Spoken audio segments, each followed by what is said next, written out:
रमज़ान का पहला जुम्मा था। मस्जिदों में रोशनियां जगमगा रही थीं, गलियों में बच्चों की आवाज़ें, बाज़ारों में रश और हर घर में सहरी और इफ्तार की तैयारियां। उसी शहर के एक मोहल्ले में रहता था एहसान। अल्लाह ने उसे मालो दौलत से नवाजा था। बड़ा घर, महंगी गाड़ी, हर चीज़ दस्तयाब। रमज़ान आता तो उसके घर दस्तरख्वान पर इतनी किस्म की चीज़ें होती कि आधा खाना ज़ाया हो जाता। मगर उसी मोहल्ले के कोने पर एक छोटा सा मकान था। वहाँ रहता था राशिद, एहसान के ऑफिस का पियन। सीधा साधा, ईमानदार, लेकिन बहुत गरीब। रमज़ान के तीसरे दिन ऑफिस में एहसान ने देखा कि राशिद बहुत उदास है।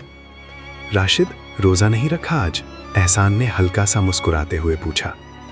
राशिद की आंखों में आंसू आ गए। धीमी आवाज़ में बोला, सर, कल रात मेरी छोटी बेटी ने पूछा, अब्बू सहरी में क्या खाएंगे? घर में आटा तक नहीं था, बिजली का बिल भी बाकी है। मैं सोचता रहा क्या रोज़ा रखूं जब सहरी और इफ्तार के लिए कुछ नहीं। फिर उसने वो जुमला कहा जो एहसान के दिल पर पत्थर की तरह लगा।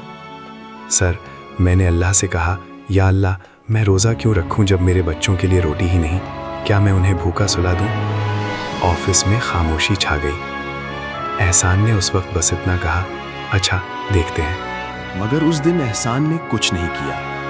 शाम को अपने घर आया। दस्तरखान सज चुका था। समोसे, पकौड़े, फ्रूट चाट, बिरयानी, मिठाई, सब कुछ। उसकी छोटी बेटी ने हंसकर कहा, पापा, आज तो बहुत मज़ा का इफ्तार है। एहसान ने पहला लुकमा उठाया, मगर उसे रशीद की बेटी का चेहरा याद आ गया। अब्बू सहरी में क्या खाएंगे? उसका हाथ कांप गया। लेकिन फिर उसने खुद को तसल्ली दी, मैं अकेला थोड़ी जिम्मेदार हूँ, दुनिया में और भी लोग हैं। दिन गुजरते गए। रशीद ने रोज़े कमज़ोर जिस्म के साथ रखे। कभी रखता, कभी मजबूरी में नहीं रख पाता। एक दिन ऑफिस में खबर आई, रशीद की छोटी बेटी बीमार हो गई है, भूख और कमज़ोरी की वजह से। एहसान ने फिर भी अपने आप को समझाया, मैं तो अपना रोज़ा रख रहा हूँ, नमाज भी पढ़ रहा हूँ, बस काफ़ी है। फिर रमज़ान का आखिरी अशरा आ गया। एक रात एहसान ने अजीब ख्वाब देखा। क़यामत का दिन है, लोग घबराए हुए खड़े हैं। एहसान भी पसीना पसीना है। उसके नामे आमाल का हिसाब हो रहा है। उसके रोज़ा, नमाज, सदक़ात सब लिखे हुए हैं। फिर अचानक एक आवाज़ आती है, या अल्लाह, इसने मेरा रोज़ा तोड़वाया। एहसान घबरा कर देखता है, रशीद खड़ा है। फरिश्ते पूछते हैं, कैसे? रशीद रो कर कहता है, या अल्लाह, इसको पता था कि मेरे घर में सहरी और इफ्तार के लिए कुछ नहीं। इसके पास माल था। इसने देखा, सुना, मगर मदद नहीं की। मैं मजबूर होकर कह बैठा, या अल्लाह, मैं रोज़ा क्यों रखूं? अगर इसने मदद कर दी होती तो मैं भी सुकून से तेरा रोज़ा रखता। फिर एक और छोटी सी आवाज़ आती है, या अल्लाह। वो रशीद की बेटी थी। मैं भूखी सो जाती थी। अगर अंकल एहसन मदद कर देते तो हम भी रोज़ा रख लेते।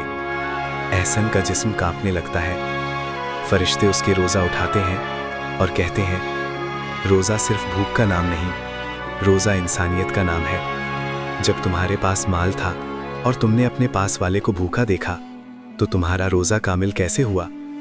एहसन चीख कर उठता है। पसीना उसके माथे पर था। रात के 3 बज रहे थे, सहरी का वक्त। वो फौरन उठा, गाड़ी निकाली, सबसे पहले राशन की दुकान गया।